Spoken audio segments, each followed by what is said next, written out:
en Santander. Bueno, hemos tenido varias consultas sobre este tema, siempre están acostumbrados a escucharnos en charlas normativas o a verme en este espacio principalmente, pero como dice el programa, ¿qué hacemos con los pesos, no? Y esa es la gran pregunta que tienen los importadores en este contexto, y eso también forma parte del comercio exterior. Por eso tomamos esta iniciativa a partir de muchas consultas que hemos recibido en la última charla que dimos con Luis de Marco, al que le dimos un descansito en el día de hoy, y no vamos a hablar de importaciones específicamente, sino que vamos a hablar cómo financieramente podemos acompañar la administración de los pesos que vamos juntando y que por no tener canal de pago, por no llegar la fecha, porque no me sale la CIRA y por toda la o CIRASE, porque también tenemos aquí algunos importadores de servicios, ¿cómo lo vamos a hacer? Y qué mejor que hacerlo de la mano de nuestros compañeros de fondos comunes de inversión, una gran herramienta financiera que cuenta Santander y que les queremos contar para que podamos juntos optimizar sus ingresos. Bueno, le doy la bienvenida a Cristian Brau, a Maya Dordevich y a Rodrigo Bermúdez, quienes trabajan en el fondo, son quienes administran y tienen el mejor producto para llevar al mercado. Una breve reseña. Cristian es el head del portfolio, trabaja hace un año en Santander, tiene muchos años en la industria, muchísima experiencia y estamos muy contentos de tenerlo en nuestro equipo. Maya es la responsable comercial y del producto, y Rodri lo acompaña en la relación con algunos segmentos como el de banca mayorista y el de empresas, pero atiende a todos porque para nosotros todos los clientes son importantes. Así que adelante con la presentación, un minutito que quería hacer una breve reseña. La idea de esta charla es tener un contexto económico marco para entender qué está pasando, ¿no? Porque también esto afecta a ustedes importadores, ¿no? En cada una de las industrias. Luego vamos a hablar de los fondos, pero la idea, y para que ustedes también lo vayan incorporando, no es describir fondos, no es describir carteras, sino desde el sentido práctico. ¿Cómo vos, importador, que tenés pesos en tu cuenta, podés encontrar beneficios para cuando llegue el día de pago, ¿no? Puedas pagar sin haber sido afectado por la inflación o la devaluación. Es un poco el espíritu que le queremos dar a esto, así que por eso los invito a escribir preguntas en el chat, como hacemos siempre. Al final vamos a hacer el preguntas y respuestas, y seguramente durante la charla muchas preguntas puedan ser aclaradas porque ustedes van a ir pensando esas preguntas y en la exposición algunas de ellas puedan ser respondidas. Vamos a dejar un QR al final de la charla para que puedan contactarnos si quieren que sean contactados por alguno de los chicos de fondos para profundizar en sus consultas, y vamos a grabar, como hacemos habitualmente, esta charla, la vamos a subir al canal YouTube y a todos los participantes se la mandaremos por mail, ¿sí? Así que bueno, no tengo nada más que decir, adelante. Muchas gracias por sumarse en este, digamos, camino y experiencia que hacemos con nuestros clientes de comercio exterior. Adelante, Cristian. Muy, muy bien. Bueno, también los saludo. Muchísimas gracias también por este espacio para poder compartir con ustedes y esperemos que les sirva, esperemos que sea un espacio donde también pueden encontrar las soluciones para su diaria, como nosotros decimos. Y bueno, la verdad los invitamos que sea, como nosotros decimos, mesa chica, si bien este formato quizás sea un poco más frío, pero realmente queremos generar ese ida y vuelta con ustedes. Así que vamos a ahora pasar un poco más a la presentación más formal y como le decía Vale, luego vamos a continuar con sus preguntas y lo que queda, nosotros nos comunicamos con ustedes y vemos caso de cada una de sus empresas. Ahí estamos. Bueno, si les parece, yo voy a presentar brevemente nuestra gestora de fondos. Seguramente, probablemente saben, Santander Asset Management es una administradora de fondos comunes de inversión internacional Tiene presencia en 10 países y sus unidades de negocio están divididas entre Europa y América Latina. A nivel global, gestionamos más de 195 mil millones de euros de activos bajo administración para los clientes que varían entre particulares, inversores institucionales, sociedades de bolsa y obviamente para las filiales del Grupo Santander en todo el mundo.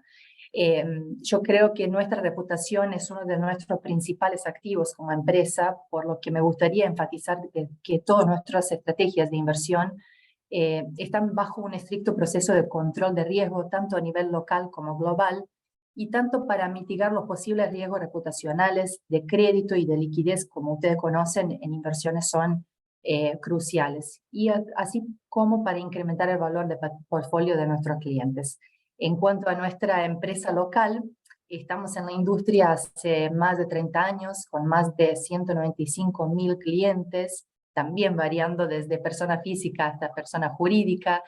También trabajamos con las sociedades de bolsa localmente. Y tenemos aproximadamente unos 11,2% de participación en el mercado y actualmente somos la gestora número 1 en Argentina desde el año pasado, con más de 1,2 trillones de activos bajo gestión. Además, somos la única administradora de activos bancarios globales en Argentina que tiene calificación de rating AAA para el Fondo de Mercado de Dinero, que es realmente valorado por nuestros clientes, sobre todo clientes corporativos internacionales que buscan ese perfil también de inversión para su empresa. Bueno, ahora que hice la introducción, les paso la palabra a Cristian, que les comentará un poco acerca del contexto macroeconómico y la visión de mercado que tiene nuestro equipo de portfolio, y luego profundizaremos algunas alternativas que consideramos como interesantes para ustedes. Cris, te paso la palabra. Dale, muchas gracias, May. Bueno, buenos días a todos primero y muchas gracias por sumarse y muchas gracias, Valeria, por el espacio que nos diste para poder compartir un poco cómo estamos viendo nosotros el contexto y cómo estamos tratando de convertir ese contexto en ideas de inversión que puedan aplicarse hacia distintos perfiles. Si bien hoy la mayoría del perfil de clientes que están en esta charla son importadores y tienen algunos puntos en común en cuanto a sus necesidades, entendemos que aún dentro de esos puntos en común existen algunas diferencias cruciales a la hora de elegir qué inversión tomar, ¿no? Y ahí voy a hacerme eco de una de las palabras de Valeria que hizo al principio. No me voy a tomar más de 15 minutos en esta sección, probablemente ni llega a los 15 minutos, porque lo que quiero hacer es describir un poco cuáles son las variables que nosotros, de la economía, ¿no? Que hoy nosotros estamos mirando y que usamos como input para armar el portafolio, para hacer un poco el assessment del riesgo en sí mismo. Y si bien son 15 minutos, después vamos a ir y venir a lo largo ya de la charla, ya metidos bien en los portafolios y tratar de usar algunas de las cosas que vemos en los próximos minutos como inputs de por qué ir para un lado o por qué ir para otro lado, dependiendo cuál es el perfil de riesgo o las necesidades que tengan ustedes, ¿no? Si vamos a la próxima slide, me parece que el punto o el kick-off por el cual yo quiero arrancar es explicitar algo que es muy evidente o que es muy obvio, pero que me parece importante dejarlo bien en claro. Hoy estamos parados en un contexto que es bastante más desafiante de lo que nosotros pensábamos que iba a ser este mismo momento a principios de año. ¿Por qué? Porque se dio lo que en economía llamamos un shock externo, un shock exógeno, algo que si bien uno podía llegar a prever más o menos, después fue tomando una forma y una magnitud que definitivamente no estaba prevista, y obviamente estoy hablando de la sequía. Y me parece que el punto más importante de la sequía es la magnitud. Si nosotros miramos algunos reportes viejos de principio de año, yo recuerdo patentemente estar leyendo un reportecito de una entidad agropecuaria en la segunda quincena de enero que decía que el escenario negativo de la sequía para el 2023 era una pérdida de entre 14.000 y 15.000 millones de dólares. Y hoy que ya pasó todo ese proceso, sabemos que esa pérdida, medida en términos de exportaciones, fueron alrededor de 20.000 millones. Y si nos movemos a lo largo de la cadena de valor, ese número de pérdidas, volvemos un poco a la slide anterior, Rodri, esa pérdida no son 20.000, son 23.000, 25.000 millones, porque básicamente después viene toda esa cadena de valor que se monta sobre la economía primaria. Y esto es bastante importante Desde el punto de vista de la actividad, naturalmente es muy relevante porque menos exportaciones son menos dólares, es menos poder adquisitivo, menos circulante, genuino, ¿no? Que se traduce en consumo, pero por otra parte, porque esa menor cantidad de dólares llevó a que se vuelva un poco más restrictivo el manejo del mercado cambiario y naturalmente hay un vaso comunicante muy claro entre importaciones y actividad por nuestra matriz económica que va a ir afectando la economía en lo que quede del año, si bien tal vez el primer trimestre en términos de variables quedó bastante positivo, por decirlo, ya las estadísticas de altas frecuencias de abril y mayo empiezan a dar cuenta de que la economía está desacelerando. Y después porque hay un impacto que es bastante relevante en el mercado de los pesos. Básicamente se perdió un flujo de revenues, un flujo de impuestos que es financiamiento genuino, por poner de alguna manera, y que es un financiamiento que tiene que ser reemplazado de una manera, y lo que nos mostraron las cuentas públicas y la economía como un todo, es que se reemplazó básicamente con algún tipo de emisión monetaria, sea directa o sea indirecta. Entonces nosotros encontramos un entorno hoy que tiene menos stock de dólares y además un mayor stock de pesos. Y si vemos en la siguiente slide, el termómetro más claro de eso lo podemos ver en el gráfico inferior de la derecha, esa línea roja. Eso es lo que los economistas llamamos tipo de cambio de conversión, que si bien es algo muy etéreo, si se quiere es un numerito que funciona como una fuerza de gravedad. Es decir, che, si yo tomo todos los pesos de la economía y los relaciono con la cantidad de dólares, ¿qué tipo de cambio de equilibrio? Esto es una herencia de la época de los 90, donde se calculaban los tipos de cambio de conversión. Hoy es mucho menos relevante, pero a la hora de administrar portafolios y a la hora de pensar las presiones en términos de los tipos de cambio financieros, para los que estamos en la industria de fondos o de gestión de inversiones, sabemos que funciona bastante bien. No por nivel, como dije recién, sino por fuerza de gravedad. Y acá está la primera esquirla, estos desequilibrios que se dieron como fruto de la sequía, generan inestabilidad en la brecha, generan inestabilidad en el tipo de cambio financiero. Hemos tenido a lo largo del año algunos momentos de zozobra. Sería esperable que esa volatilidad para lo que queda de la segunda mitad del año se mantenga.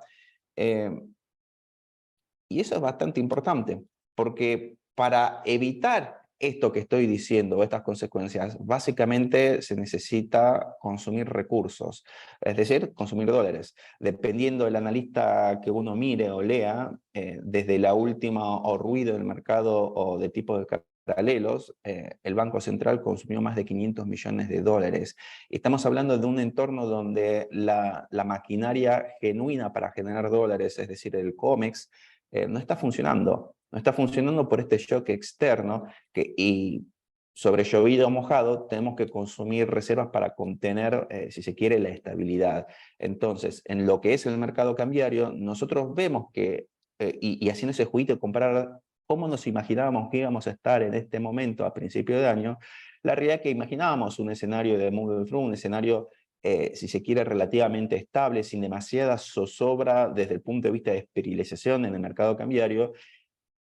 Y la realidad se parece un poquitito a eso. El problema fue el costo que nos llevó llegar y mantenernos en esa situación. El impacto directo tal vez con sus hojas de balance es lo que hace el Banco Central con las mini devaluaciones, a diferencia de otros años electorales, o por ejemplo del 2021, el Banco Central mantuvo un ritmo de depreciación mensual que está relativamente en línea con la inflación, lo cual es buena noticia, me parece que eso es importante destacarlo. El problema, como dije recién, es la capacidad de maniobra que tiene el policymaker hoy para mantener este escenario está bastante más limitada. Por el gráfico superior izquierdo, el stock de reservas líquidas, el stock de reservas netas, la foto fue mucho más costosa de lo que esperábamos. Ahora la pregunta es, bueno, ¿cómo podemos seguir hacia adelante? ¿O qué nos dice esta foto en términos de la película hacia los próximos meses? Y como vemos en la próxima slide, es bastante importante hacer foco en dónde está apretando el zapato en términos del MULC, en términos del balance cambiario que publica el Banco Central una vez por mes. Y lo primero que podemos ver es que la opción número 1 fue básicamente tratar de jugar con la deuda comercial. El stock de deuda comercial es bastante alta, Naturalmente es esperable que esta herramienta encuentre sus límites,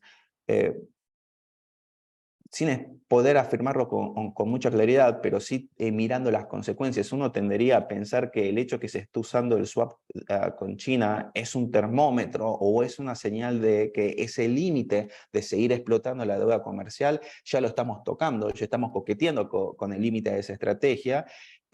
Dicho eso, no esperamos que en los próximos meses se facilite el acceso a las importaciones, porque básicamente el mejor momento del año para acumular dólares ya pasó y la sequía te jugó en contra. La pregunta es cómo se puede seguir hacia adelante, y si uno mira un poco esta balanza cambiaria del Banco Central, daría la sensación que el próximo paso tiene que ver con tratar de evitar que se vayan dólares a través de cuentas de servicios. Uno puede pensar en los pagos con empresas vinculadas hacia el exterior, pero en general todo el segmento de turismo, de fletes, de servicios profesionales, eh, pueden ser objetivo de este tipo de restricciones, porque si se quiere, el punto más importante es, hasta acá nosotros llegamos con la típica restricción de cantidades, es tratar de frenar las cantidades. Los libros de economía te dicen, bueno, cuando ese tipo de restricciones empiezan a encontrar su límite, tenés que empezar a jugar con el racionamiento vía precios, que en criollo, en cualquier país del mundo, eso sería, bueno, ajustemos el tipo de cambio de alguna manera o de otra. Tendemos a pensar, por el año particular en que estamos, en que esa herramienta se va a tratar de evitar el mayor tiempo posible. Entonces, la pregunta es, bueno, ¿puede haber, por ejemplo, algún dólar importador hacia adelante que surgen de las distintas notas de diario? Y puede ser, porque, como dije recién, en principio uno encuentra ciertos límites a las restricciones por cantidades, entendemos que tiene que haber restricciones por precios, el punto es qué forma tienen esas restricciones por precios, y esto después vamos a volver más adelante cuando hablemos de los fondos comunes de inversión, porque tiene muchas implicancias a la hora de elegir qué activo tocar y qué activo no tocar, o mejor dicho, en términos relativos, ¿no? Cuál cargar más, cuál cargar menos, pero como un todo, el primer headline que tenemos es encontramos cierta estabilidad en el mercado cambiario como esperábamos ver durante el primer semestre, pero un mayor costo. Las presiones están y mantener esa estabilidad salió mucho más caro. Y eso nos lleva a la siguiente slide que nos permite ver el segundo vaso comunicante sobre el cual el policymaker tiene mucha menos capacidad de control, que es la inflación. La inflación, si se quiere, al igual que la brecha cambiaria, son variables bastante más difíciles de controlar, de contener, y es por donde terminan filtrándose las expectativas. En ese sentido, vale recordar que a principio de año uno pensaba o estimaba que la inflación para el 2023 punta a punta iba a estar en torno al 100 o 110%, dependiendo del analista que mirara, o las cuentas que hiciera, o el modelito que siguiera. Y sabemos que ese dato de inflación cayó y fue pasado por encima muy rápidamente durante el primer semestre. Tal vez algunos datos mensuales podríamos llegar a esperarlos para el último Q de este año, y eso se adelantó y lo vimos durante el primer semestre. El viernes pasado se publicaron las expectativas de inflación de los analistas a través del Banco Central, y ese numerito que en principios de año era entre 100 y 110, hoy estamos hablando de 142%. Y si en vez de pensar de acá a fin de año pensamos 12 meses vistas, estamos en torno al 160%. Ahora, el punto importante de esto no es el nivel, no es el 140, el 160, 150. El punto importante de esto es la tendencia, porque este es, si se quiere, como dije recién, por dónde está saliendo el vapor de la olla a presión. Estamos viendo inflación, independientemente que en el cortísimo plazo podamos ver una desaceleración. Esta semana se publica el dato de junio y por todas partes, por todos los analistas que siguen información de alta frecuencia, dan cuenta que deberíamos ver de vuelta una desaceleración, un número que en torno a 7 cortitos o 6 y largos. Ahí cabe destacar también que para el analista privado a veces es difícil medir con precisión, porque en general la información que nosotros tenemos es información de canastas básicas, pero después juegan los bienes estacionales, los servicios, si se quiere, que ahí ya no es tan sencillo y se necesita un aparato estadístico mucho más grande como es el INDEC para poderlo hacer, pero sería perfectamente posible ver una desaceleración en la inflación en este dato. ¿Por qué?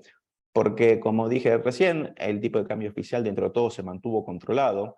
porque los tipos de cambio paralelos después del ruido que vimos a fines de abril, principios de mayo, efectivamente se mantuvo controlado, independientemente del costo, pero los resultados están ahí, y porque se ajustaron algunas clavijas en algunos acuerdos de precios, lo cual tiene su impacto. Ahora, por supuesto, o como dice el título, la pregunta es si eso es sostenible o no. Tendemos a pensar que no es sostenible, tenemos a pensar que en algún momento del tercer trimestre deberíamos empezar de vuelta a ver una aceleración, pero con todo, acá estamos hablando de riesgos al final del día. Si se quiere, el headline más importante de este breve resumen macroeconómico es en un año electoral en general, pero un año electoral en particular como este, donde estamos todos discutiendo planes de estabilización para el 2024, calibrar retornos esperados para los distintos tipos de activos, para los distintos bonos puntuales, para las distintas acciones puntuales, se vuelve muy dependiente del supuesto que nosotros tengamos en la cabeza de qué forma va a tener el primer semestre del año que viene. Ahora, lo que sí nosotros hoy podemos hacer, y es lo que tenemos que hacer, es imaginarnos, bueno, no sabemos exactamente cómo puede ser la forma que tenga la respuesta, pero sí tenemos que entender cuáles son los riesgos, cuál es la dinámica subyacente. Y la dinámica subyacente nos dice que en esa comparación entre lo que vemos hoy y lo que esperábamos ver hoy, las presiones nominales son mucho más altas. Y en términos de inversión, y ahora ya le voy a ir dando pie a Maya para que se meta en las carteras, pero muy rápidamente y conceptualmente, en términos de inversión, nos vemos incentivados o movilizados a cubrir el riesgo nominal, con alguna forma de indexación. Después podemos discutir si esa indexación es inflación o es tipo de cambio oficial. Los numeritos o la teoría nos dice que en un horizonte lo suficientemente largo sería un poco más eficiente inflación por sobre tipo de cambio oficial, especialmente cuando a toda esta variable le incorporamos el precio de los activos. Hoy el mercado paga más caro un activo que te brinda cobertura ante el tipo de cambio que un activo que te brinda cobertura ante la inflación. Bueno, por algo es eso. Eso es porque básicamente el mercado asigna cada vez más probabilidad a ese riesgo. Después, como decíamos al principio, cada inversor entiende según su hoja de balance cuál es el riesgo que requiere cubrir. Y ahí entran otras dimensiones temporales. No es lo mismo si yo tengo que cubrir pesos con un horizonte de un mes, de 6 meses, de 3 meses.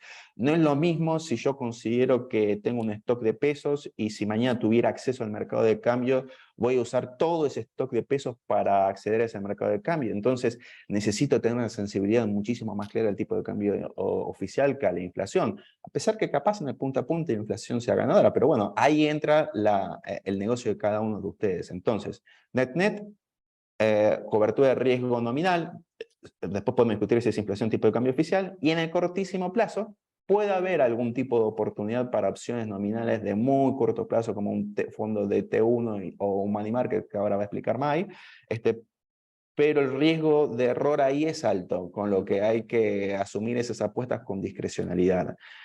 Sin mucho más, y también para cumplir la promesa de los 10-15 minutos, pero vayamos a la siguiente sección, pero esto va a ser dinámico, vamos a ir y venir probablemente con May. Perfecto. ¿Vale? Perdón, no me podía desmutear. Cuando uno quiere hacerlo rápido, no sale. Bueno, muchas gracias. Muy claro, Cristian. Me encantó.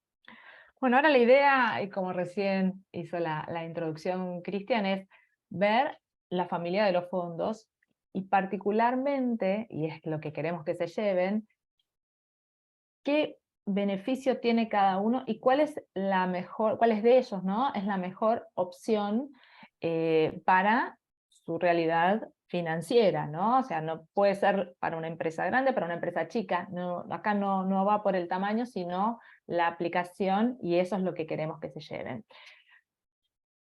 Del análisis de este equipo, hay 3 alternativas que consideramos que son las que mejor aplican, pero seguramente, y si quieren profundizar, la familia de fondos es enorme, así que no se pierdan la posibilidad de explorar y ver todas las que hay, porque no solamente son fondos locales, sino también, y eso después ustedes lo podrán leer en nuestras páginas, ahí con inversiones de fondos internacionales, perdón, de bonos internacionales o acciones internacionales, así que eso no dejen de explorarlo. Entonces, ¿cuáles son las 3 alternativas, Mike, que podemos ofrecerles hoy a nuestros clientes en esta charla? Bueno, vale, muchísimas gracias. Bueno, si les parece ahora, en este segmento vamos a profundizar un poco de distintas alternativas que nosotros consideramos que podrían ser interesantes para ustedes, teniendo en cuenta que nos estamos enfocando a los importadores de bienes y servicios. Acá tengamos en cuenta lo que nosotros siempre hablamos también con el equipo de comercio exterior. Sabemos que hoy en día hay prácticamente, obviamente cada empresa tiene su realidad, pero tenemos 3 casuísticas con respecto a la dinámica de las aprobaciones de las CIRES, que tenemos más o menos la primera y más habitual es que ingresa al canal, pero todavía la empresa no sabe cuándo va a salir aprobada. Luego tenemos los clientes que tienen la casuística de aprobaciones de cada 90 días y otros de cada 180 días. Después, si quieren, podemos profundizar porque, como saben, tenemos un poco de limitación de este formato, pero bueno, si les parece, después en la charla 1-1 podemos profundizar casos particulares. Pero estas son las 3 casuísticas que encontramos como muy frecuente. Y me gustaría enfocarnos primero al caso más complicado de estas 3, que es el caso donde la CIRA no tiene la fecha de aprobación, es decir, ustedes están esperando y necesitan de alguna manera cubrir estos fondos muy a corto plazo. Cuando hablamos de alternativas de inversión a corto plazo y sin un riesgo de pérdida de capital, que es un tema muy importante en esta situación, la primera alternativa es el fondo más conservador que tenemos en nuestra gama de fondos, que es Superahorro en pesos. Este fondo, como pueden ver en el gráfico, invierte solamente en depósitos en cuenta corriente remunerada, cauciones y plazos fijos en los bancos del sistema financiero argentino. Como pueden ver, este fondo no posee activos que cotizan en el mercado, por este motivo es el más conservador y no tiene ese tipo de oscilaciones que normalmente los fondos tienen por el activo subyacente que tienen. ¿Por qué es importante tener en cuenta este fondo?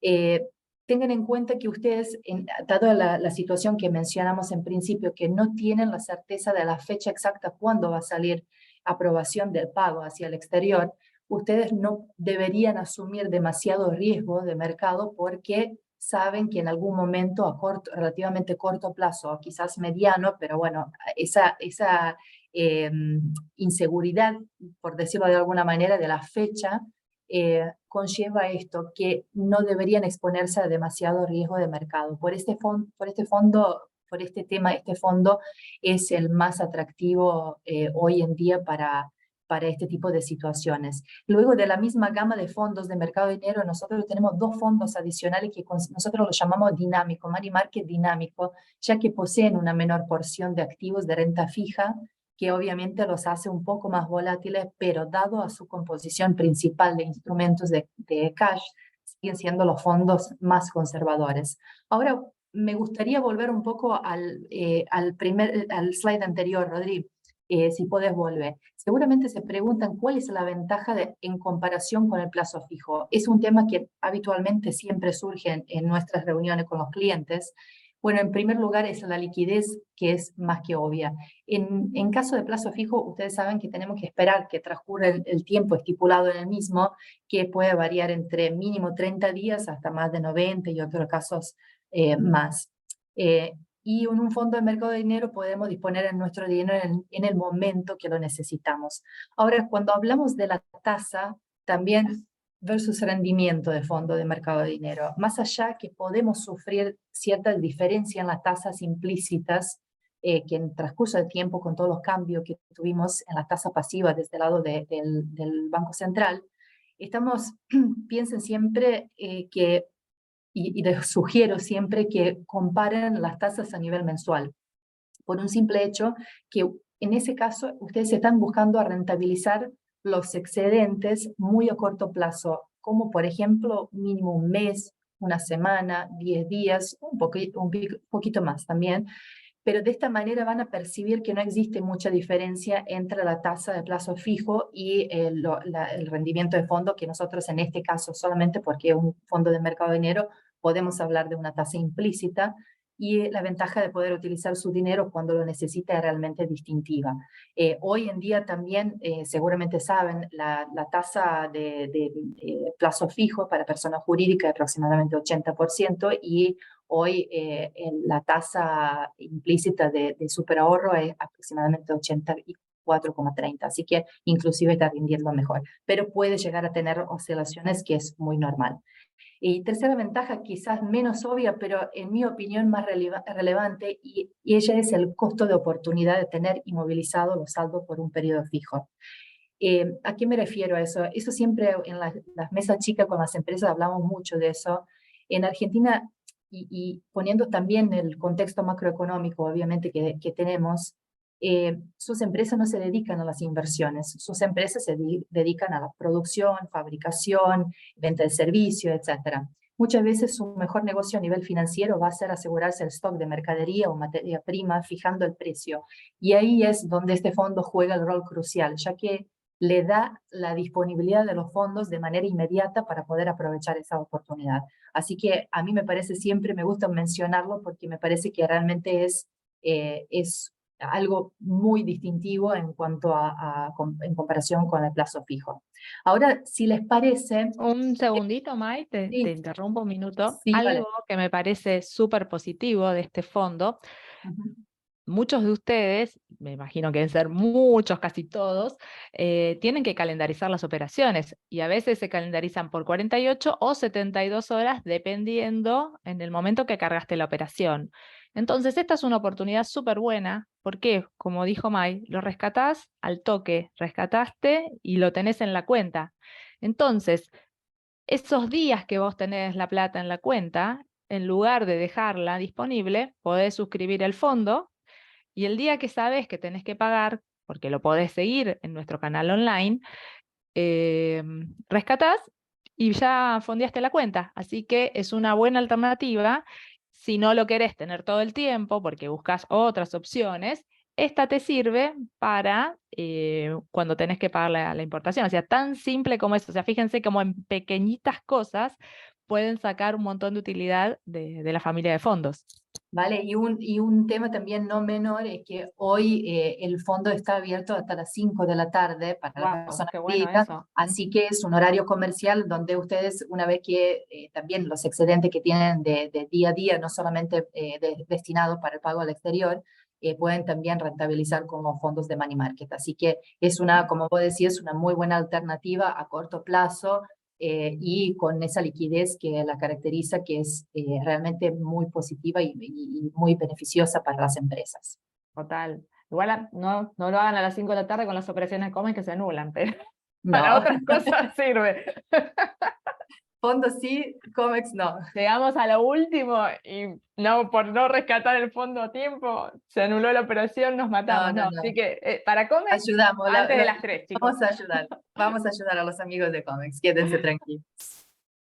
Bueno, vale, si te parece, teníamos Dale, dos casos más adicionales. Me dale. gustaría ahora abordar un poco más a los casos de esos plazos de 90 y 180 días, donde podemos jugar un poco con otros fondos, pero acá ya estamos hablando de los fondos que sí tienen activos que cotizan en el mercado, son un poco más volátiles, entonces no son, por ese motivo nosotros no los recomendamos para manejar, administrar los flujos de corto plazo. Ahora, si Ok, Rodri te parece, pasamos a al próximo slide. Y acá ok. vamos a mencionar, si les parece, hago una introducción antes de profundizar un poco sobre el fondo. Me gustaría mencionar algo que normalmente en todas estas charlas surgen las preguntas de famoso reperfilamiento de 2019, porque ya vamos a empezar a hablar de los fondos que tienen los activos, sobre todo bonos soberanos, que hoy en día son la preocupación bastante importante de nuestros clientes. teniendo en cuenta también que estamos en un contexto electoral. Si les parece, Perdón, y en ahí te este caso, interrumpo, pero Longobardi lo estuvo diciendo, Broda anda diciendo, o sea, me imagino que aquellos que han leído las noticias o escuchado la radio, hoy, esto que vos decís, se le prendieron las lucecitas, y que lo digas acá, se prenden sí, dos por veces eso. las lucecitas. Ya sabemos que siempre surge esa, y por motivos obvios, porque a todos nos pasó que quedamos un poco desperfilados con algunos fondos, Mm. así que como nos pasó a todos, nos gusta también hablar de ese tema porque realmente sabemos que es un punto de dolor para nuestra industria también, el evento que sucedió en 2019. Por eso me gustaría, si te parece, Cris, danos un poco tu visión, cómo lo ves, dado que estamos en un contexto de un año electoral y la preocupación de nuestros clientes sobre todo, sobre los bonos soberanos, es bastante importante. Y después seguimos, si quieren, con el fondo de cobertura por tipo de cambio. Dale, gracias, Mai, vale. A ver, un poco siguiendo con el hilo que decía en la pata macro, ¿no? Es muy difícil en Argentina descartar absolutamente cualquier, en general, en Argentina tal vez en particular, descartar de llano absolutamente cualquier riesgo. En nuestro rol, lo que tenemos que hacer es pensar un riesgo y tratar de imaginarnos cómo puede ser la dinámica. Y además matizarlo, ¿no? Porque hasta acá lo que estamos hablando, cuando decimos reperfilar o lo que fuera, estamos hablando del riesgo crédito. Pero a la hora de definir una inversión, no es el único riesgo que hay que mirar. Hay que mirar el riesgo de crédito y, como vos también habías dicho en un momento al pasar, el riesgo de liquidez. O sea, cuando uno elige ir a un bono soberano, ir a un bono soberano que ajuste por inflación, por tipo de cambio oficial, por tasa de interés, o ir a un riesgo corporativo, tiene que mirar las dos cosas.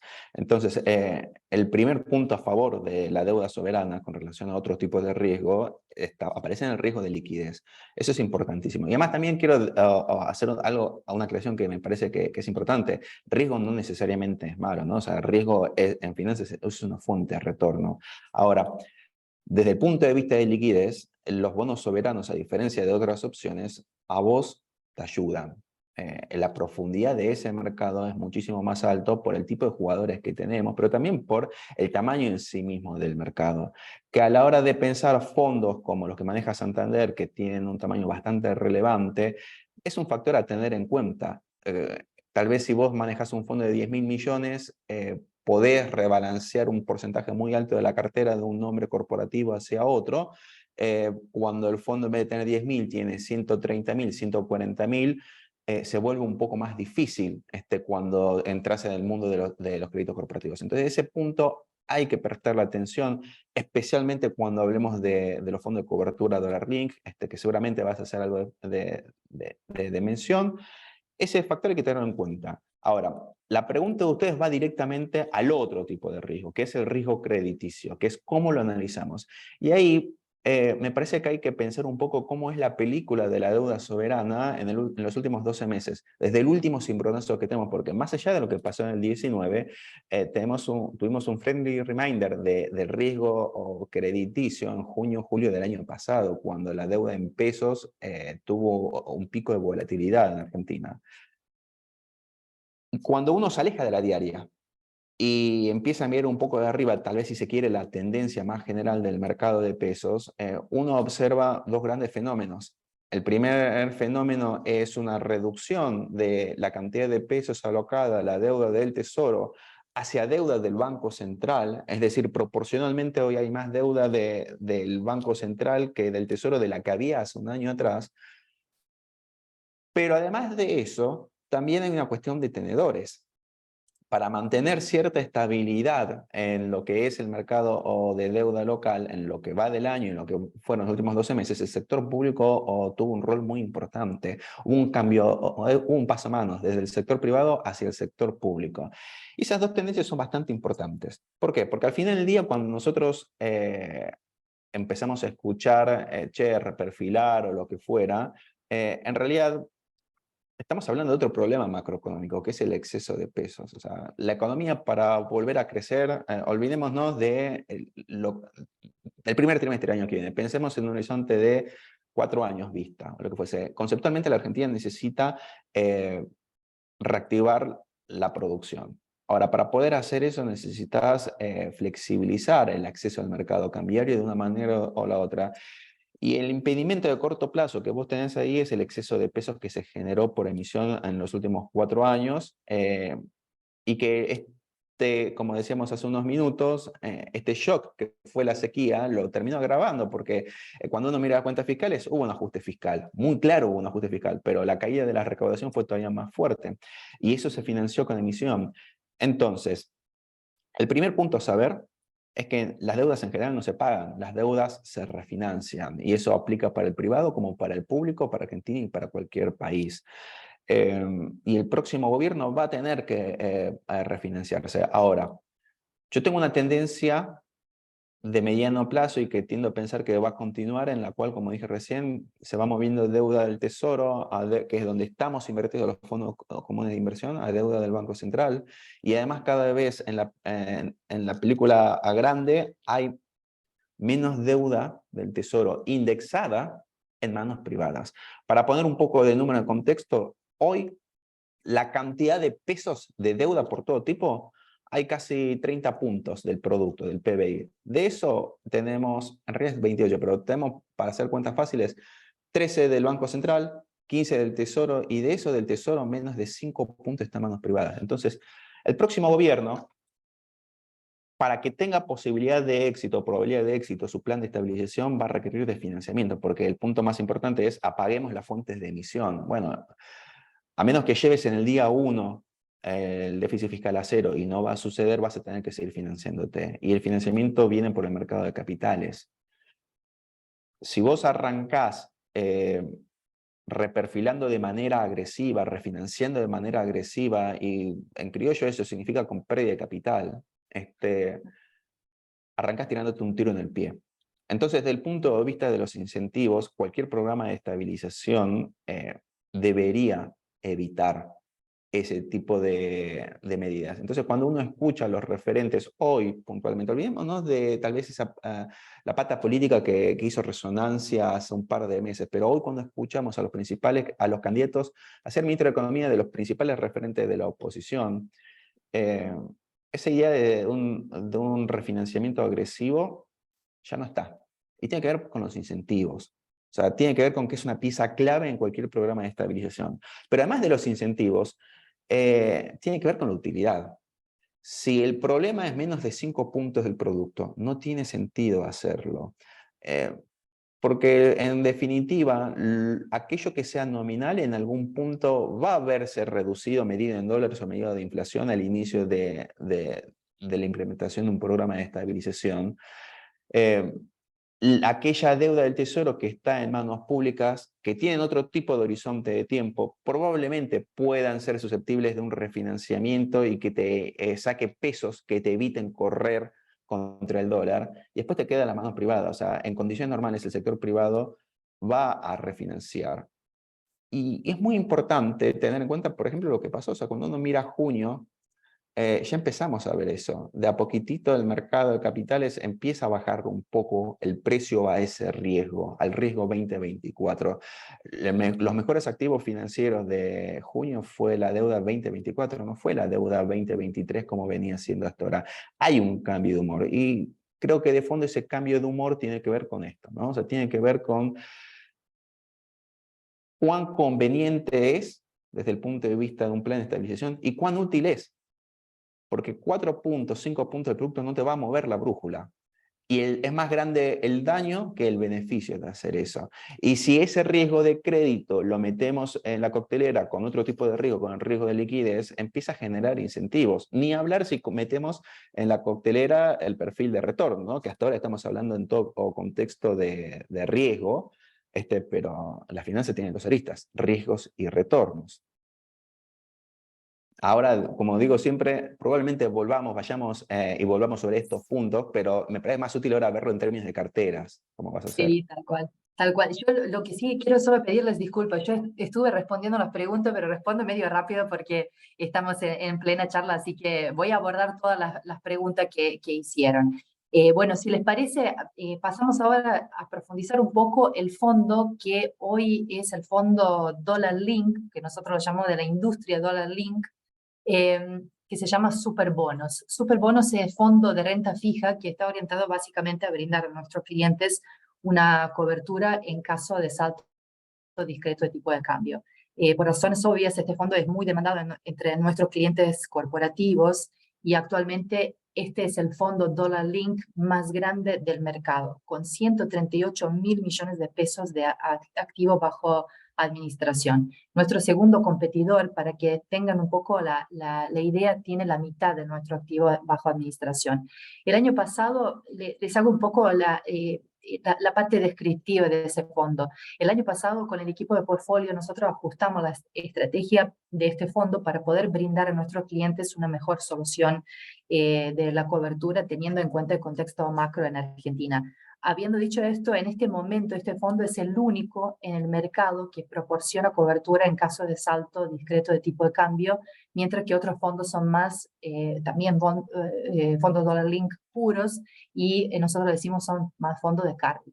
Este fondo tiene plazo de liquidez de 48 horas y un horizonte de inversión estimado de 6 meses, lo que se adecuaría a ese escenario de CIRAS que nosotros decíamos de obviamente entre 90 y 180 días, dependiendo del caso. Ahora, más allá del rendimiento que pueden ver en la pantalla, me gustaría profundizar más 2 puntos importantes para entender correctamente cómo funciona la cobertura de este fondo y por qué motivo tiene la cartera armada, así como está plasmada en este gráfico.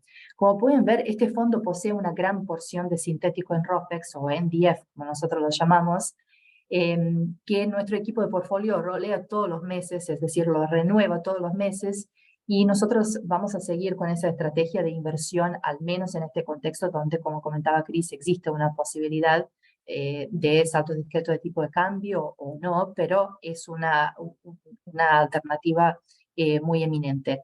Y seguramente se preguntan por qué. Pueden ver, analizando un poco diferentes escenarios en el pasado donde se produjo el evento de salto discreto de tipo de cambio, como fue en 2015 y 2019, si mal no recuerdo, se mostró que el fondo que tenía su mayor proporción de inversión en sintético de ROFEX se habían llevado el mejor porcentaje de la cobertura. Más adelante, Cristian va a profundizar un poco más este tema, si les parece. Así vemos un poco el pantallazo de este fondo ahora. La proporción de bonos soberanos Dollar Link y duales también es importante en esta cartera de inversión y está para brindar mayor liquidez y mejor precio nominal para mantener la rentabilidad de este fondo. Van a ver ahora con Cristian, cuando empezamos un poco a analizar cómo funciona la cobertura de este fondo, es muy importante que se lleven bien este tema porque es realmente importante entender cómo funciona el fondo, porque este fondo no deberíamos analizar solamente por su TIR como lo haríamos habitualmente con cualquier otro fondo. Volviendo al comentario que les hice al principio sobre este fondo, es el más grande del mercado. Justamente por ese motivo nosotros hoy priorizamos la estrategia de liquidez, sobre todo para poder afrontar los rescates en caso que se produzcan sin malvender los activos Dollar Link directo, por un motivo obvio. Cualquier tipo de activos o cualquier tipo de producto que nosotros sabemos de mercado que posee alta demanda, su precio aumenta proporcionalmente, como hoy es el caso de deuda corporativa o ENES corporativas, que nosotros lo llamamos. Como ustedes saben, es un papel hoy muy demandado en el mercado, sobre todo las empresas internacionales están buscando más ese tipo de riesgo que recién Cris estaba hablando, ese tipo de riesgo de crédito que sobre todo las compañías de afuera ven con mejores ojos, pero al ser tan demandado claramente y tener una limitada cantidad en el mercado secundario, obviamente su precio se incrementó muchísimo. Entonces, ahora vamos a hablar más sobre ese tema. Por eso, de modo de resumen, los puntos para resaltar en este fondo son, primero, el nivel de cobertura que tiene como el resultado de su estrategia de sintético. Segundo, la liquidez de este fondo, porque pueden ver que, como les decía en principio, no solamente la proporción de bonos soberanos, ya sea Dollar Link o duales, que hoy tienen muchísima liquidez en el mercado, por ende tienen una mayor estabilidad de precios también, sino también que tenemos una importante porción de cash y en el portfolio, lo que nos daría esa liquidez para pagar los rescates eventuales que podríamos tener. Cris, ¿nos podría profundizar un poco más sobre estos puntos ahora para que ustedes puedan entender un poco más, como les decía en principio, cómo funciona esta cobertura de este fondo y por qué es mejor quizás alternativa de tener este fondo para los clientes como son ustedes de importadores que tener los activos dólar link directo. Dale. A ver, el primer punto a tener en cuenta es que en un fondo de dólar link, cuando uno invierte en un fondo de dólar link, está invirtiendo para cubrirse ante un evento puntual. Que ese evento puede suceder, puede no suceder, puede tomarse un tiempo o puede ir sucediendo de distintas maneras. No es lo mismo una corrección del tipo de cambio de salto que una corrección como la que estamos teniendo ahora, que en la jerga se llama Crowning Peg, es decir, con micro devaluaciones diarias que te lleva a una devaluación del 7% y por hoy mensual. Son distintas formas que pueda asumir este movimiento del tipo de cambio y no todos los activos financieros se comportan de la misma manera ante distintas situaciones macroeconómicas, ¿no?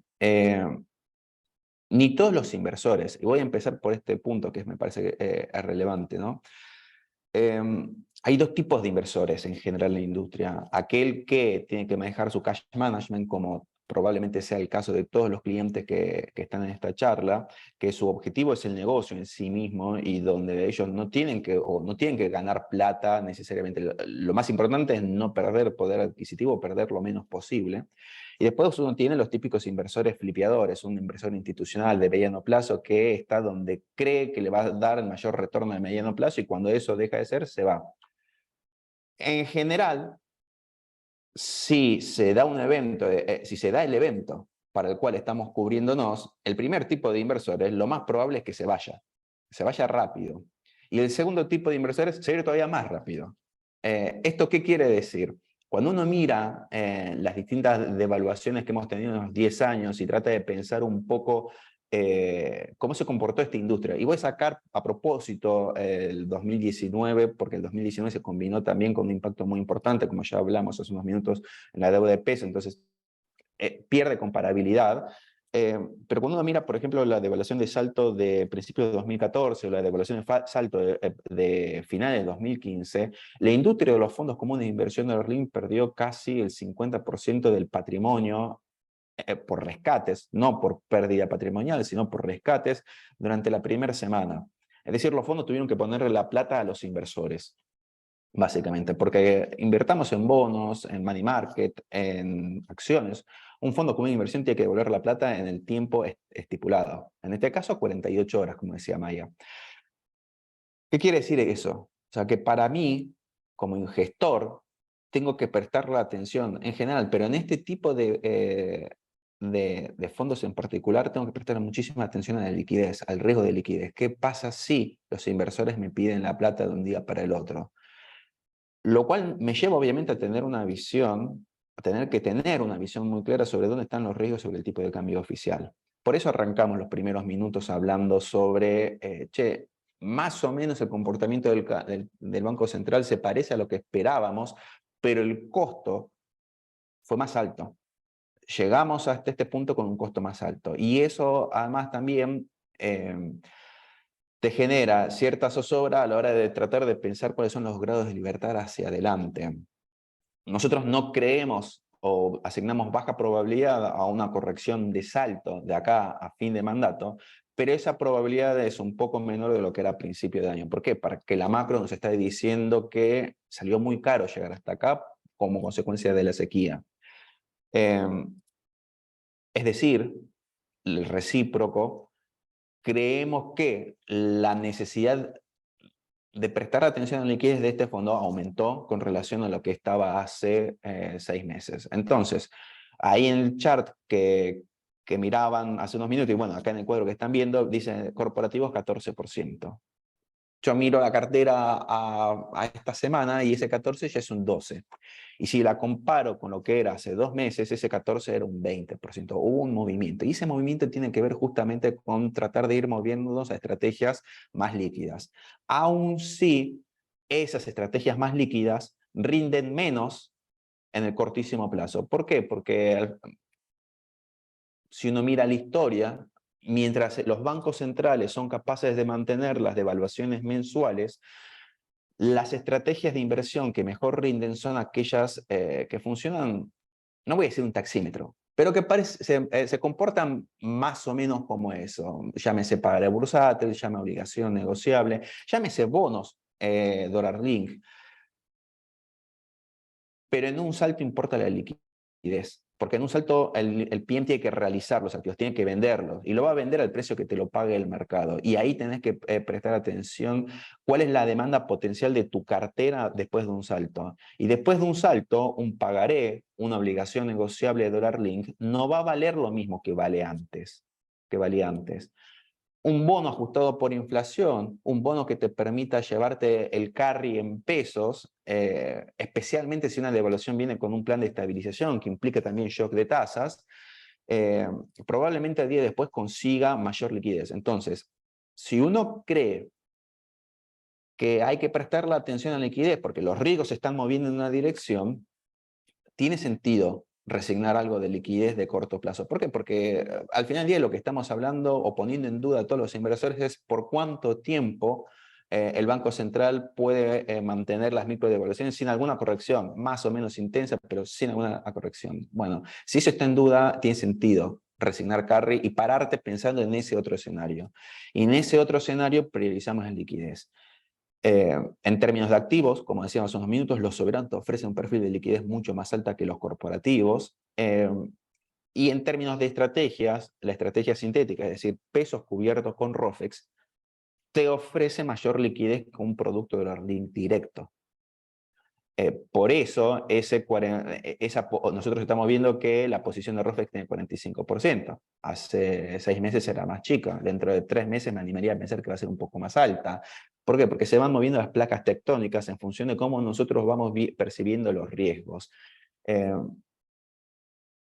Porque como decía hace un rato, en algún momento dije al pasar, o sea, lo más probable es, si yo soy importador y tengo mi cash alocado, y como dijo Maya, lo más importante para cualquier empresa es el negocio, no necesariamente es el cash on equivalent, y yo tengo que tratar de pensar cómo va a ser el comportamiento de ese inversor. Y ese inversor va a querer ir a construir working capital, a financiarlo. Después cada inversor me dirá, mira, yo tengo exceso, capaz no voy a salir a buscar los pesos, a convertir esos pesos en dólares el día 1. O capaz no pueda. Porque también acá es importante, ¿no? O sea, puede haber una devaluación, pero puede haber una devaluación con o sin apertura de cepo. Empiezan a haber un montón de matices. Pero esos matices son riesgos.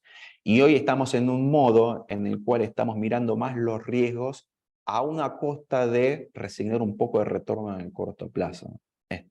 Creo que de hecho en algún momento había una pregunta, me pareció ver, sobre pagarés bursátiles. ¿Por qué no vamos? Sí, justo te iba a interrumpir, lo respondí, pero si quieres comentar vos, porque se asimila también a la situación con las zonas corporativas.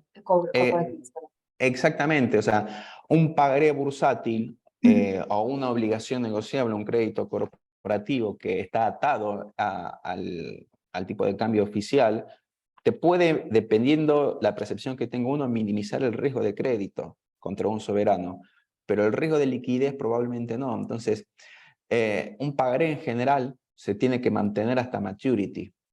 Y si bien tiene mercado secundario, es muy limitado el mercado secundario. Entonces, si uno cree que va a necesitar los pesos y se da un salto o esa necesidad de pesos se materializa en el medio de la vida del pagaré, puede ser muy costoso. Por lo que decía Maya hace unos minutos sobre el costo de oportunidad de no tener tus pesos disponibles, que un fondo común a vos te ayuda. Y si uno lograra conseguir un comprador, después está a qué precio. Ni hablar cuando nos metemos en las obligaciones negociables. Una obligación negociable hoy en promedio el mercado tiene entre 12 y 36 meses de vida. Y los mejores créditos con el mejor maturity, supongamos finales a esta altura del año que viene, cuando si todo salió bien, el plan de estabilización debería estar rindiendo frutos. Eso en el mercado vale de evaluación menos 10%, menos 12%. Si sale algo fuera de los papeles y necesitamos esos pesos y el mercado no está dispuesto a demandártelo porque capaz todos estamos saliendo al mismo tiempo, eso no vale ni menos 10 ni menos 12, va a valer otra cosa, que puede ser más 10, más 12. Si estás en el momento de todos vendiendo lo mismo, puede valer más 20, por más que al mes se estabilice y valga algo razonable, pero uno tiene que hacerse de los pesos y lo tiene que realizar al precio que el mercado lo pague, no el precio que uno quiera. Entonces, esas matices hay que prestar atención. Mismo incluso, desde el punto de vista de ustedes como importadores que manejan una caja grande, hasta pueden pensar si se quieren como una cartera y decir, bueno, miren, yo tengo, no sé, 100 pesos. Esos 100 pesos, yo quiero cubrir mi working capital, pero sé que no necesitaría los 100 pesos ante una liberación del mercado, necesitaría 60. Bueno, se puede pensar en 60 pesos alocados en una inversión líquida, como un fondo común de inversión, y los otros 40 pesos en obligaciones negociables que coloque el banco, por ejemplo. Entonces, se puede combinar también las inversiones, o sea, no es que es una cosa o la otra. Es en función del perfil de cada uno y las necesidades que tenga. Tal cual, Cris. Justo iba a agregar solo en posa varios comentarios. Veo que están preguntando varios por el tema de limitación que podrían llegar a tener a nivel normativo si invierten, si son exportadores o importadores. Para que sepan, no tienen no quedan afectados para acceder al MULC, porque los fondos, en este caso, fondos compran directamente activos y cuota partista no está alcanzado bajo Es ninguna correcto. normativa, así que no, quédense tranquilos. Por ese motivo nosotros también un poco diseñamos esa charla para que, como una alternativa, una de las preguntas, también volviendo un poco a las preguntas de chat que iba respondiendo rápido, había una pregunta si existe alguna otra alternativa de dolarizarse que hoy no te bloquea para acceder a Mulki. Lamentablemente la respuesta es no. Casos especiales hay, obviamente entiendo que quizás son muy puntuales, Pero es casi pero nada, May. O sea, la sí, ya lo herramienta sé, por hoy eso digo, diría que es no. esta. Me Por animaría a eso no es decir que no. casual ni inocente el volumen que opera este fondo. ¿Por qué? Exactamente, Porque quienes se quieren dolarizar y poder seguir pagando en el MULC, y de vuelta por esto de esta charla, son los que operan a través de los fondos. Si tal no, si cual. vos compraste el título directamente, quedaste invalidado por 90 o 180 días, dependiendo el tipo de título, si es con emisión local o bajo legislación extranjera, no vas a poder comprar dólares en el MULC. De esta manera, sí. Exacto, por eso les decimos en principio esta es la alternativa y nosotros les comentaba en principio que nosotros cambiamos la estrategia un poco de este fondo que antes era, hace años atrás era también como de segmento de Dollar Link, típico fondo de Dollar Link.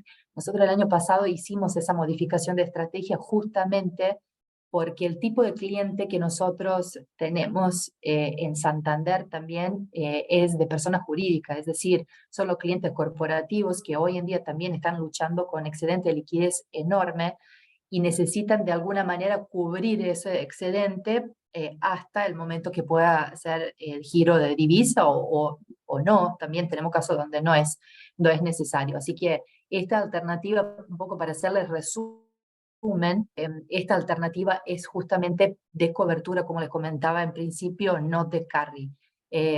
Y lamentablemente no hay otra alternativa hoy en día para dolarizarse que no los dejaría bloqueados para operar el MULC. Eso es, lamentablemente no existe no existe alternativa en este momento.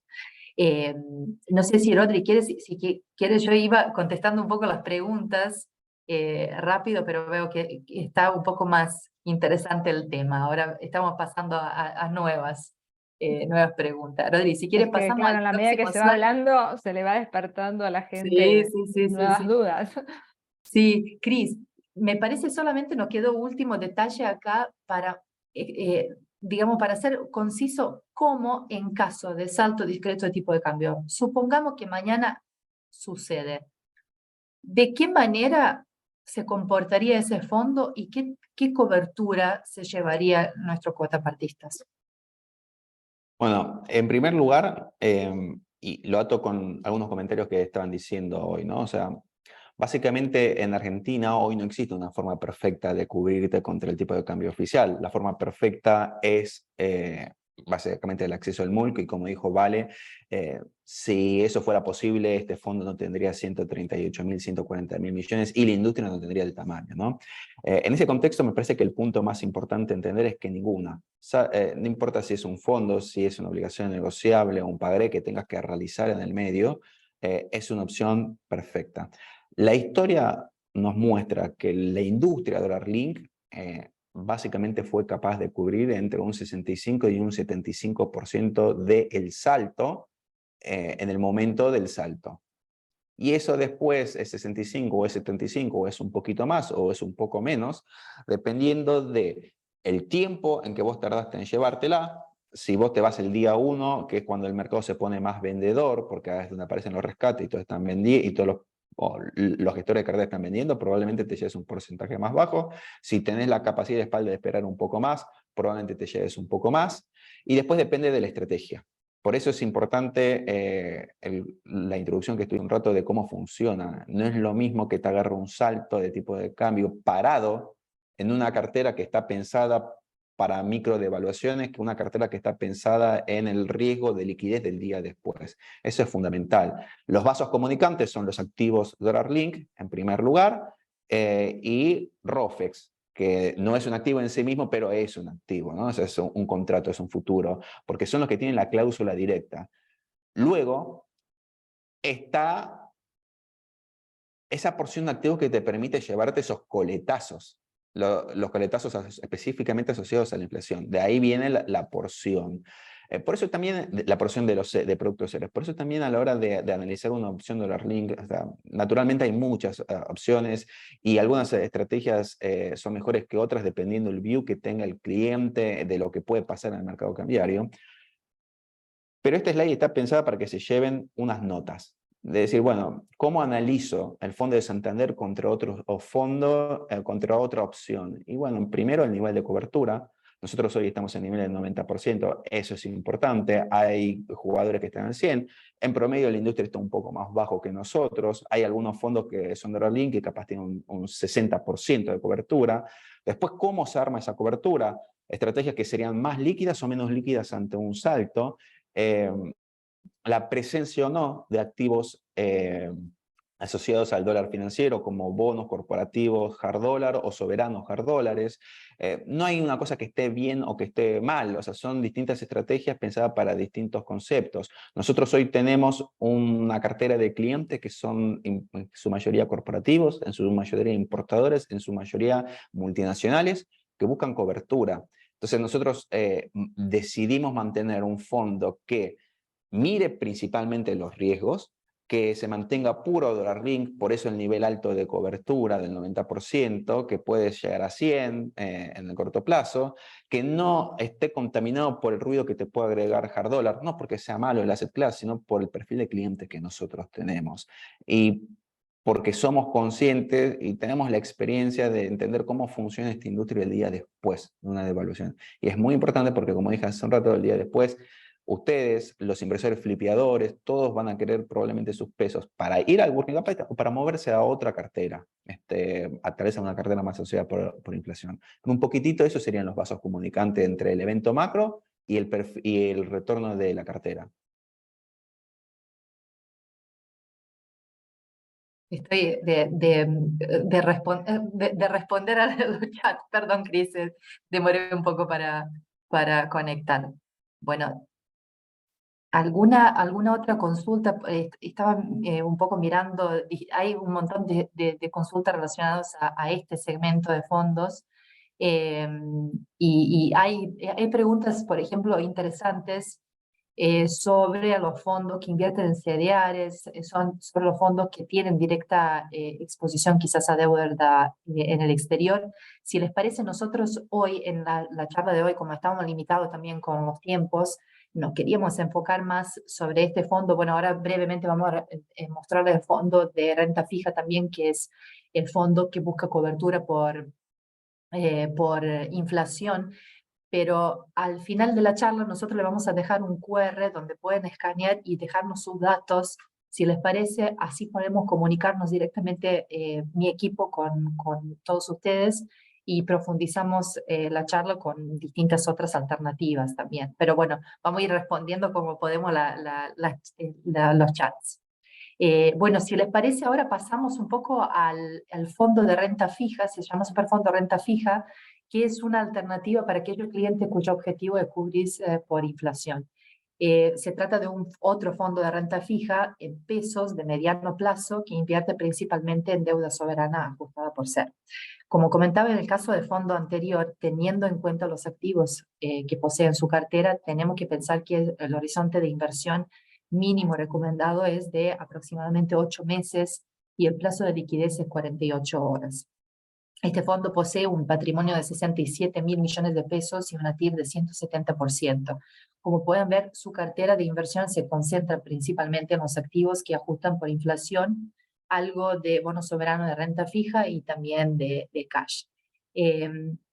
Lo que le quería dar un breve comentario respecto a este fondo, y si quieren después tomamos algunas preguntas adicionales de chat. En los últimos meses pueden ver que el fondo inclusive performó por encima del SER. Un comentario relacionado al pasado de este fondo, que el año pasado, en el mes de junio, si mal no recuerdo, se produjo una caída importante en este segmento de fondos, que principalmente se debía a factores muy estacionales y un aumento de la percepción de riesgo sobre la deuda soberana. En ese momento, este último punto surgía en la caída de la tasa de refinanciamiento observada en aquel entonces, las tasas de refinanciamiento y los problemas en su momento macro. A pesar de esto, para el tramo corto de la deuda en 2022 y comienzo de 2023, el año pasado, estoy poniendo en contexto el año pasado, cuando sucedió ese evento, se mostró que hubo una sobrereacción en el mercado, dado los vencimientos no tan abultados en lo que restaba del año y la necesidad del mercado de colocar pesos, dada la fuerte restricción de acceso a dólares. Simplemente para que lo tengan en cuenta como un comentario, porque sí, el año pasado hubo un cimbronazo que fue realmente de un par de días nada más con este fondo y luego no solamente de nuestro fondo, sino de toda la industria. Y luego se empiezan a recuperar y performear de acuerdo a su estrategia. Así que si quieren pasamos, quiero detenerme solo brevemente en el próximo slide. No sé, Cris, si querías agregar vos algo, pero es un fondo bastante más simple, digamos, para explicar porque no tiene esas características que tiene Superbonos. No sé si vos querías agregar algo, pero...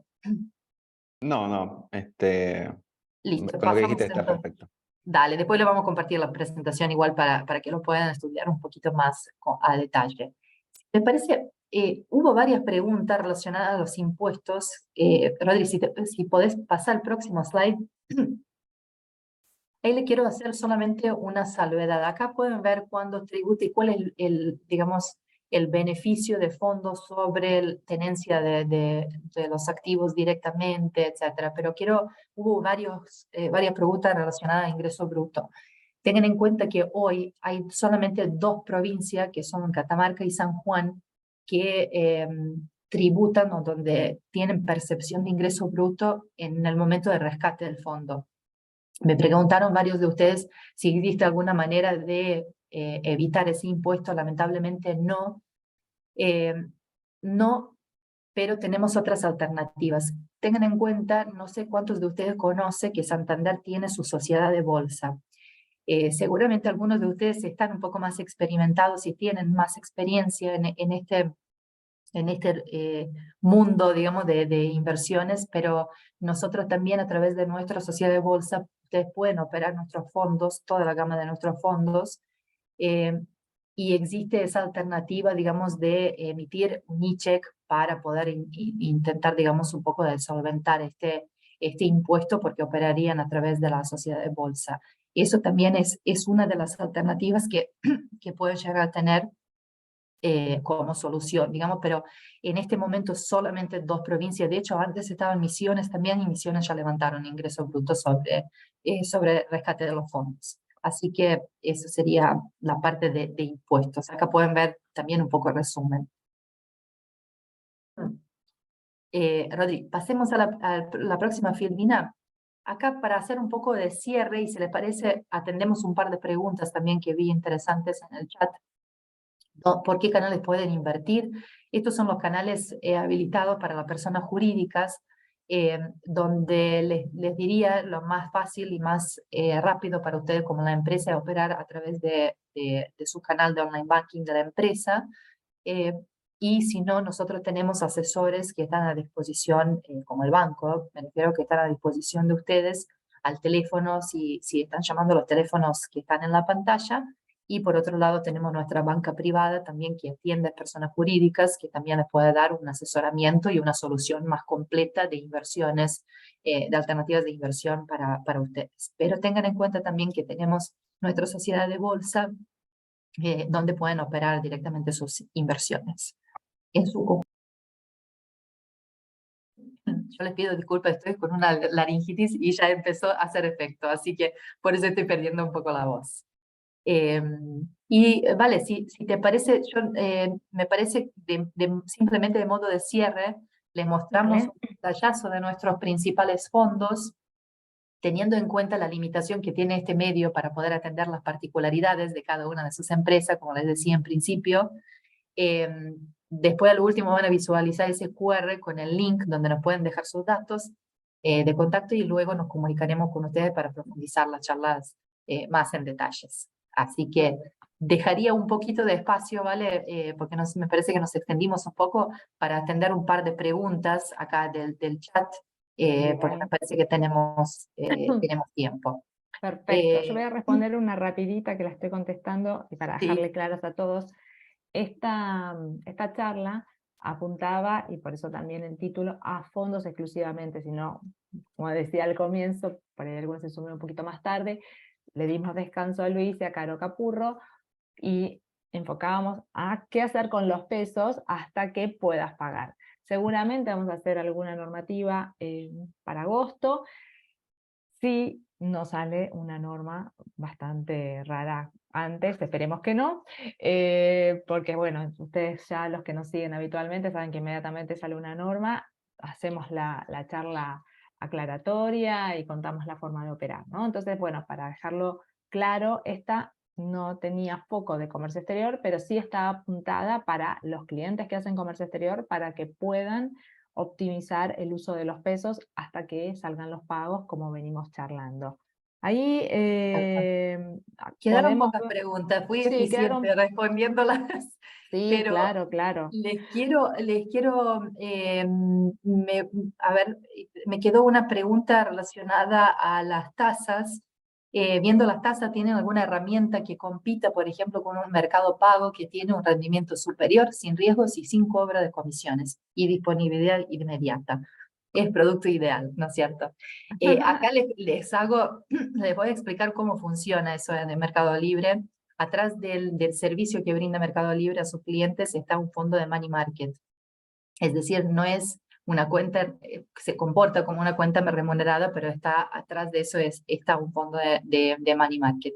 Dependiendo, nuestro super ahorro pesos, por ejemplo. Claro, la respuesta que te diría yo es depende qué uso le das vos a tu cuenta, digamos, porque se entiende, si vos operás en comercio exterior no vas a manejar tus pesos en la cuenta de una billetera o en este caso Mercado Pago, y ahí es donde el banco te ofrece esa solución 360, donde vos en un lugar puedes concentrar toda tu operatoria financiera, resolver todos tus cobros y pagos, porque nosotros tenemos soluciones integrales para todo esto, y también atender toda la parte de cobertura y además inversiones en general. Así que yo te diría que ahí es la diferencia, porque se entiende que un cliente que opera en Mercado Libre o tiene la cuenta en Mercado Libre se trata más de un emprendedor que de una empresa o digamos que busca un servicio un poco más completo. Esa es simplemente la diferencia, pero atrás también de esa cuenta remunerada en un fondo de money market. Ahí mientras mostramos el QR hay una que me pareció importante que habla si hay algún instrumento que pueda cubrir al dólar, al tipo de cambio del CCL, ¿no?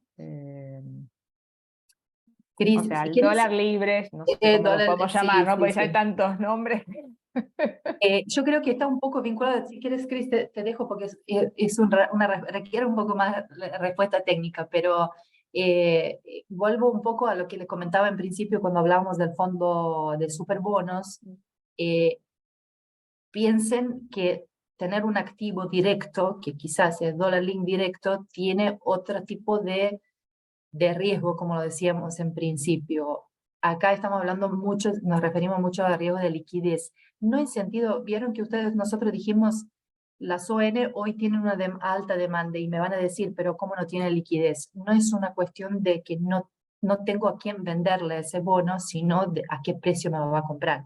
Entonces ahí obviamente van a terminar perdiendo el valor nominal y ahí van a llevar mucho menos de cobertura. Esa es la diferencia. Me parece que intenté de explicarlo un poco más a lo criollo, como decimos nosotros, pero esa es un poco la explicación. No sé, Cris, si vos quieres agregar algo más desde el lado técnico. A ver, conceptualmente los fondos comunes de inversión no pueden brindar un producto que te brinde cobertura contra el tipo de cambio financiero porque regulatoriamente tenemos límites, topes que no podemos superar, ¿no? En términos de inversión, con lo que la respuesta directa es no. Sí, eventualmente tenemos formas de, con distintas estrategias, acercarnos, mejorarlo, el rendimiento, pero requiere de otro tipo de horizonte de tiempo porque tienen de manera subyacente otros riesgos, como dijiste vos, May. Entonces, tal vez para una tesorería que puede necesitar sus pesos de un día para el otro, o arranca y lo pone ahora y lo saca en 3 semanas, cuando pensaba sacarlo en 5 meses, tiene otro tipo de riesgos. Como dijo May, eventualmente a partir de este QR o por distintas vías, podemos después armar tal vez alguna charla personalizada y contar cuáles son esas otras opciones, porque yo parto del prejuicio generalista de tipo de inversor, pero después, como decíamos al principio de la charla, cada inversor es un mundo aparte y cada tesorería es un mundo aparte. Entonces puede llegar a ver. Después hay situaciones macro que te ayudan. Vos hoy mirás el fondo, que el segundo que mostramos, el tercero, en realidad el renta fija, el que ajusta por inflación, y en lo que va del año le ganó a la inflación, le ganó al oficial, le ganó al contado, pero bueno, tiene sus limitantes esa estrategia ante saltos inmediatos. Tal cual. Cris, te aprovecho porque había una pregunta, nos quedan 3 preguntas. ¿Ante un salto cambiario, un CDR no corrige más rápido que dólar link? A ver, voy a tratar de dividirlo en 2 partes de la pregunta. Primero, no nos olvidemos que el CDR tiene un activo subyacente, y ese activo subyacente son acciones. Serán acciones norteamericanas, que en general el perfil de volatilidad es más bajo que el de Argentina, pero son acciones. Entonces, el link contra variables financieras argentinas no es claro que vaya 1 a 1. Puede o no ser 1 a 1. Dicho eso, después está el link a qué variable financiera. La variable financiera que tal vez correlaciona un poco mejor un CDR no es el tipo de cambio oficial, sino que es el tipo de cambio financiero, el contado con liqui. Entonces ahí nos agrega una dificultad más al análisis, que es cuál es no solamente el view que tenés sobre el activo subyacente, es decir, el mercado norteamericano, cuál es el view que tenés sobre básicamente el tipo de cambio oficial y cuál es el view que tenés sobre la brecha.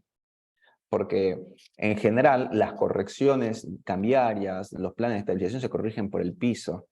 Y corregir por el piso significa que suba más el tipo de cambio oficial que el tipo de cambio financiero, porque al final del día el objetivo de cualquier plan de estabilización es en algún momento cerrar la brecha. Y si cierra por el piso y no por el techo, y vos estás queriéndote cubrir del movimiento del piso, es decir, el tipo de cambio oficial, usando este tipo de instrumentos, y capaz la correlación sea muy baja. Entonces, la respuesta directa es ojo al piojo con usar un CDR.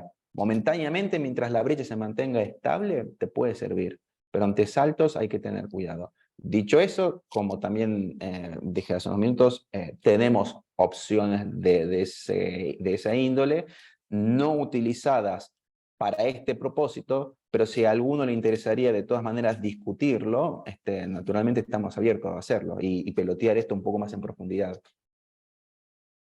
Muchas gracias. Un comentario chiquitito y ya vamos cerrando.